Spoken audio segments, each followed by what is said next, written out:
الرجيم بسم الله الرحمن الرحيم إن كل من في السماوات والأرض إلا آتي الرحمن عبدا لقد أحصاهم وعدهم عدا وكلهم آتيه يوم القيامة فردا إن الذين آمنوا وعملوا الصالحات سيجعل لهم الرحمن ودا فإنما يسرناه بلسانك لتبشر به المتقين وتنذر به قوما لدا وكم أهلكنا قبلهم من قرن هل تحس منهم من أحد أو تسمع لهم ركزا صدق الله العظيم. محترم سامعین، ما قبل کی آیات کے اندر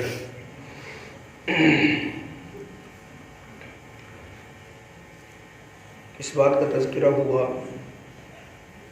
اللہ پاک ارشاد فرماتے ہیں کہ لوگوں نے رحمان کے لیے اولاد تجویز کر رکھی ہے. اللہ پاک نے ارشاد فرمایا کہ یہ بہت بڑی چیز لے کر آئے ہیں. اتنی بڑی چیز ہے کہ آسمانوں کا پھٹ جانا، زمین کا پھٹ جانا اور پہاڑوں کا ریزہ ریزہ ہو جانا یہ اس سے چھوٹی چیز ہے. لیکن جو چیز لوگوں نے رحمان کے لیے متعلق کہہ رکھی ہے کہ رحمان نے اولاد تجویز کر رکھی ہے، یہ بہت بڑی بات ہے، چیز ہے. اور رحمان کے لیے اولاد مناسب نہیں ہے. ان کل من فی السماوات والارض، اللہ پاک ارشاد فرماتے ہیں نہیں ہے کل من فی السماوات، جو کچھ آسمان اور زمین میں سب کا سب، الا آتی الرحمن عبدا، یہ رحمان کی طرف اکیلے طور پر رحمان کی طرف آئیں گے اللہ کے بندے بن کر، مطیع فرما بردار بن کر. لقد احصاهم وعدهم عدا، البتہ تحقیق اللہ رب العزت نے ان کا احاطہ کیا ہوا ہے. وعدهم عدا، اور اللہ رب العزت کے پاس اللہ پاک نے ان کی گنتی بھی شمار کر رکھی ہے. اللہ رب العزت کے علم میں ہے کہ انسانوں کی ہر قسم کی نقل و حرکت، انسان بعض اوقات اس طرح ہوتا ہے کہ ساتھ میں بیٹھنے والا شخص کو معلوم نہیں ہوتا، لیکن آنکھوں میں مخاطب سے یا جو سامنے موجود ہے اس شخص سے باتیں کر لیتا ہے. اور بعض اوقات ایک ہی آنکھ سے اس طرح باتیں کرتے ہیں کہ کسی کو معلوم بھی نہیں ہوتا. دیکھنے والے شخص کو بعض اوقات کئی افراد ہیں جن سے باتیں ہو رہی ہیں تو معلوم نہیں ہوتا کہ اس نے کیا بات کر لی ہے، لیکن اللہ رب العزت اس چیز کو بھی جانتے ہیں، اس کو بھی شمار کر رکھا ہے اللہ رب العزت نے. وَكُلُّهُمْ آتِيهِ يَوْمَ الْقِيَامَةِ فَرْدًا، فرمایا قیامت کے دن اللہ رب العزت کے پاس ہر شخص اکیلے طور پر آئے گا. اس وقت نہ کسی شخص کا باپ ساتھ ہوگا، نہ ماں ساتھ ہوگی، نہ اولاد ہوگی، اور نہ ہی بیٹے بیٹیاں ہوں گی. فردن فردن اللہ رب العزت کی بارگاہ میں سب کے سب لوگ حاضر ہوں گے. ان الذین آمنوا وعملوا الصالحات، بے شک وہ لوگ آمنو جو ایمان لے کر آئے، وعملوا الصالحات اور نیک اعمال کیے. ایمان کے ساتھ عمل صالح کا ہونا وہ ضروری ہے.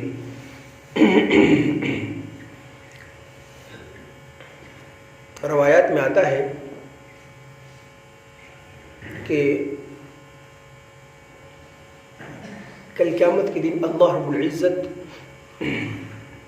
ایسے گناہ جو بے لذت ہوتے ہیں ان کے متعلق سوال کریں گے جن کا کسی سے بھی تعلق نہیں، نہ خود اس کو اپنا فائدہ ہوتا ہے. مثال کے طور پر کوئی شخص چیز کھا رہا ہے، مثال کیلا ہی کھا رہا ہے، اس نے کیلا کھایا اور اس کیلے کے چھلکے کو روڈ کے اوپر پھینک دیا. اسی طرح اور بہت ساری بے لذت گناہ. اللہ پاک کل قیامت کے دن ان کے متعلق بھی سوال کریں گے اور بندہ سے پوچھیں گے آپ نے یہ کیا ہے. وہ تو خاموش ہو جائے گا، ظاہر سی بات ہے کیا تو ہوگا. لیکن اب اللہ پاک ارشاد فرماتے ہیں کہ ہم ایسے لوگوں کے گناہوں کو نیکیوں میں تبدیل کر دیں گے ان کے نیک اعمال کی وجہ سے، ایمان کی وجہ سے اور نیک اعمال کی وجہ سے. ایسے بے لذت گناہ جو چھوٹے چھوٹے ہیں، فرمایا کہ ہم ایسے لوگوں کے گناہوں کو نیکیوں میں تبدیل کر دیں گے. پہلے بولتا نہیں تھا، روایت میں آتا ہے پھر اقرار کرے گا اے باری تعالیٰ میں نے یہ بھی گناہ کیے، اس طرح بھی کیا، اس طرح بھی کیا ہے. تو فرمایا ان الذین آمنوا وعملوا الصالحات، بے شک وہ لوگ جو آمنو ایمان لے کر آئے اور نیک اعمال کیے. دیکھو نیک اعمال کے بدلے اس کی برکت سے اللہ پاک گناہوں کو معاف فرما دیتے ہیں. اس طرح صحیح روایت کے اندر آتا ہے کہ انسان نماز کے لیے وضو کرتا ہے تو جو صغیرہ گناہ ہاتھوں سے ہوئے، منہ سے ہوئے، پاؤں سے ہوئے، اللہ پاک ان کو معاف فرما دیتے ہیں. یہاں تک کہ ناخن کے نیچے سے بھی اللہ رب العزت گناہوں کو معاف فرما دیتے ہیں. اسی طرح جو ہم نیک اعمال کرتے ہیں، اللہ پاک ان نیک اعمال کی بدلے برکت سے گناہوں کو معاف فرما دیتے ہیں. تو اس لیے جو لوگ کہتے ہیں کہ بس ایمان کافی ہے، نیک اعمال کرنے کی ضرورت نہیں، تو بے وقوفی بات. سرکار دو عالم صلی اللہ علیہ وسلم کا اگر ہم عمل دیکھیں صحابہ اکرام کا، کہ نیک اعمال میں سرکار دو عالم صلی اللہ علیہ وسلم کتنا زیادہ اہتمام فرماتے تھے، کتنا زیادہ اہتمام فرماتے تھے. حالانکہ اللہ کے نبی صلی اللہ علیہ وسلم تو بخشے بخشائے تھے.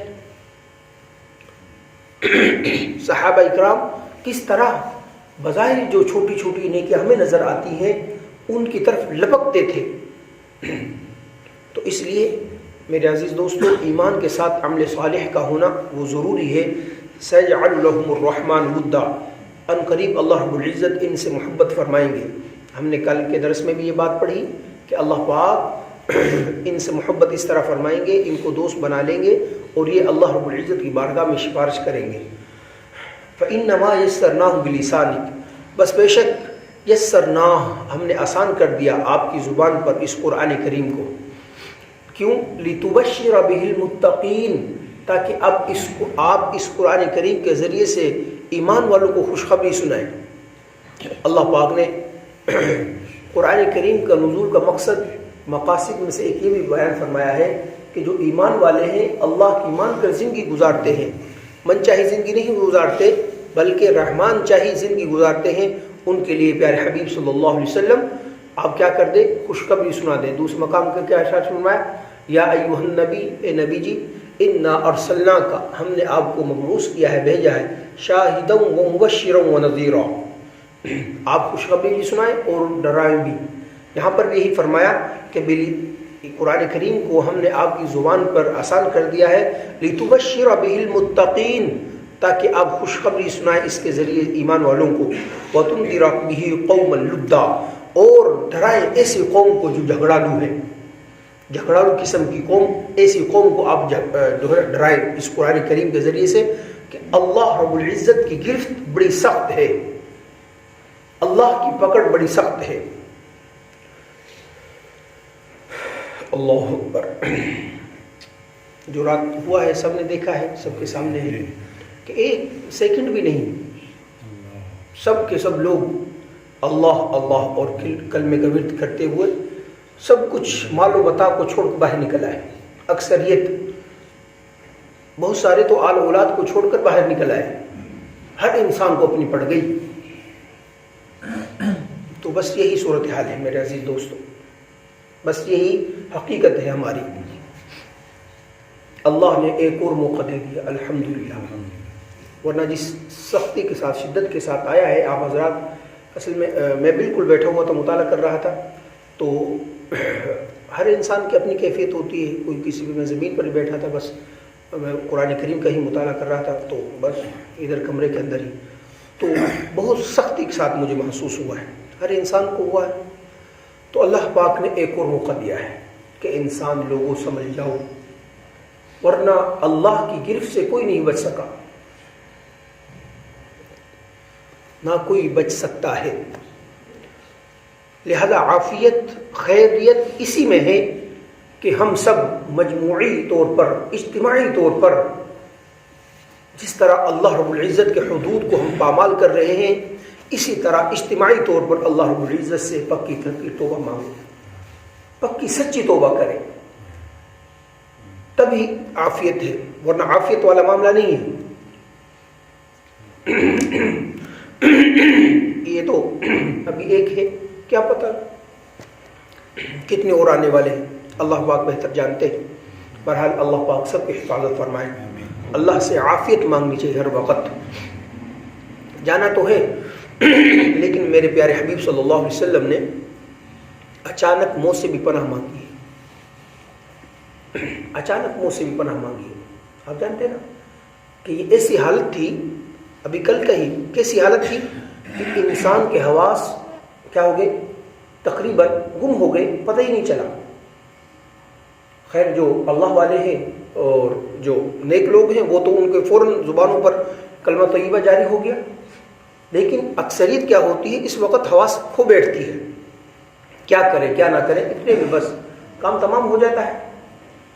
تو اس لیے ہر وقت اللہ رب العزت سے ڈرتے رہنا چاہیے اور ہر وقت ہی اللہ رب العزت سے توبہ مانگتے رہنا چاہیے۔ فرمایا لِتُبَشِّرَ بِهِ الْمُتَّقِينَ، اللہ کے نبی صلی اللہ علیہ وسلم نے اس لیے فرمایا کہ 3 وجوہات سے تم عربی زبان سے محبت کرو، اس لیے کہ عربی قرآن کی جو زبان ہے وہ عربی ہے، میری زبان کیا ہے، عربی ہے۔ محمد صلی اللہ علیہ وسلم کی جو لینگویج تھی، زبان تھی، وہ کیا تھی، عربی، اور اسی طرح اہل جنت کی زبان بھی کیا ہے، عربی ہے۔ فرمایا یہ آپ کی لیے ہم نے آپ کی زبان پر آسان کر دیا ہے اس قرآن کریم کو، تاکہ آپ ایمان والوں کو خوشخبری سنائیں۔ اب دیکھیں نا، سوالات ہوتے ہیں بہت سارے کہ پیچھے جو ترکی کے اندر زلزلہ آیا، دیگر مقامات پر آتے رہتے ہیں، ہمارا 2005 کا تو مشہور ترین ہے، اس سے پہلے بھی جو ہے، تو اس میں برے لوگوں کے ساتھ نیک لوگ بھی اس دنیا سے چلے جاتے ہیں، تو ان کا کیا بنتا ہے؟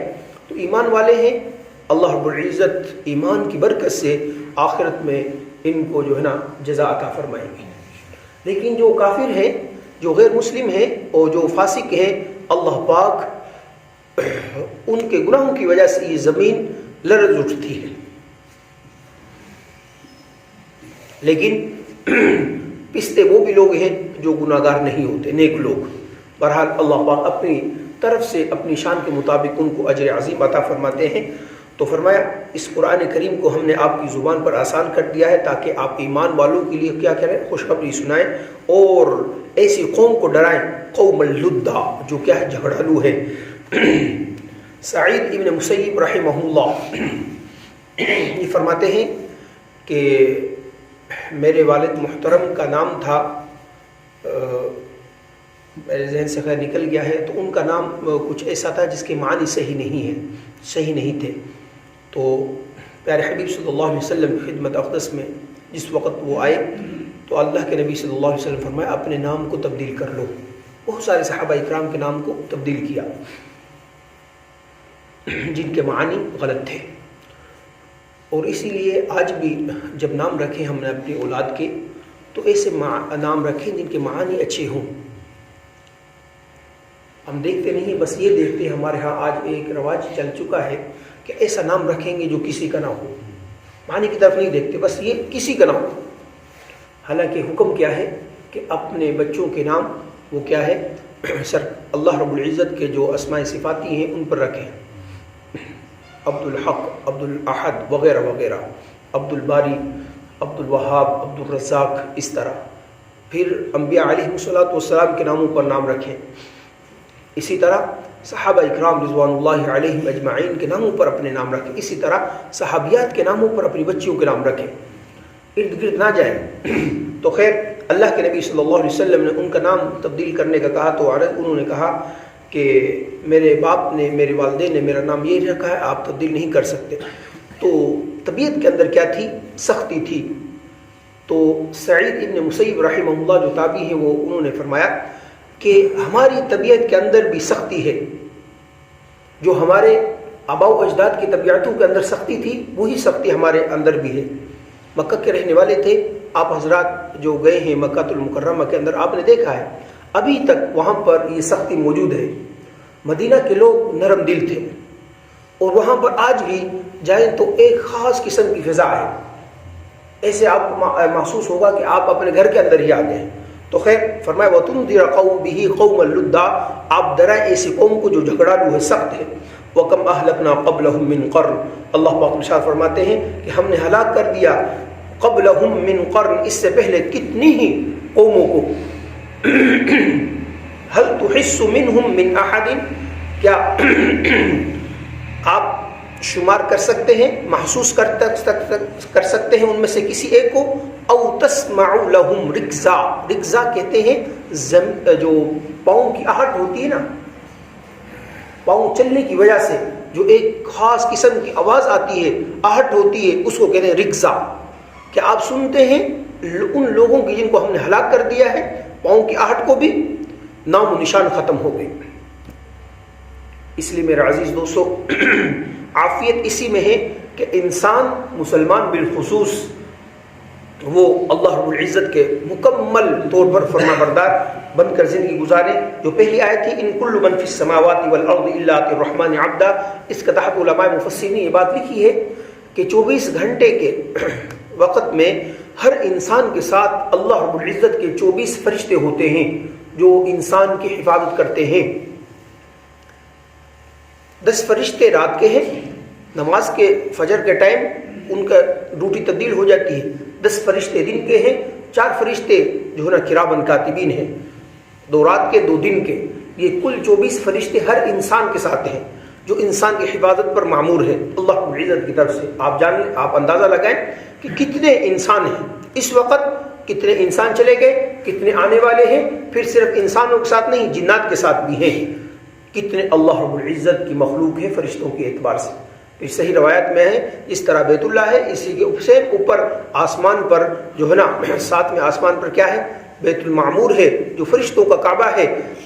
ہر روز اس میں فرشتے کیا کرتے ہیں؟ جب سے جو ہے نا اللہ رب العزت نے اس نظام کو چلایا ہے اس وقت سے لے کر اب تک اور قیامت تک ہر روز اس کا بھی طواف ہوتا ہے۔ جس طرح مسلمان جا کر بیت اللہ کا طواف کرتے ہیں اسی طرح فرشتے بھی وہاں پر جا کر طواف کرتے ہیں۔ اور فرمایا کہ جس نے ایک مرتبہ طواف کر لیا نا قیامت تک دوبارہ اس کی باری نہیں آئے گی۔ سورہ مدثر کے اندر کیا ارشاد فرمایا؟ وما يعلم جنود ربك الا هو، کوئی نہیں جانتا کہ اللہ رب العزت کے کتنے لشکر ہیں الا هو، مگر اللہ رب العزت کی ذات جانتی ہے۔ صحیح روایت کے اندر ہے کہ آسمان کے اندر ایک چپے برابر بھی جگہ نہیں خالی جہاں پر اللہ رب العزت کے فرشتے اللہ رب العزت کا حمد و ثنا کرتے ہوں۔ تو فرمایا ایک روایت کے اندر یہ بھی ہے کہ ایک فرشتہ انسان کے دل کے دائیں طرف ہوتا ہے جو انسان کے دل کے اندر القاء کرتا ہے کس کا؟ نیکی کا، اور بائیں طرف دل کے بائیں طرف شیطان ہوتا ہے جو القاء کرتا ہے برائی کا۔ اگر نیکی کا خیال پیدا ہو تو سمجھ لیجئے یہ جو ہے نا فرشتے کی طرف سے القاء ہوا ہے تو فوراً نیکی کرنی چاہیے، اور اگر برائی کا خیال پیدا ہو دل کے اندر تو سمجھ لیجئے کہ اس وقت شیطان میرے اوپر حاوی ہونے والا ہے۔ روایت میں آتا ہے اس حالت میں انسان بائیں طرف تھوکے اور لا حول ولا قوت الا باللہ پڑھے، کیونکہ انسان کے 2 دشمن ہیں، ایک تو کیا ہے؟ شیطان ہے، اور ایک نفس امارہ ہے، یہ دونوں انسان کے دشمن ہیں۔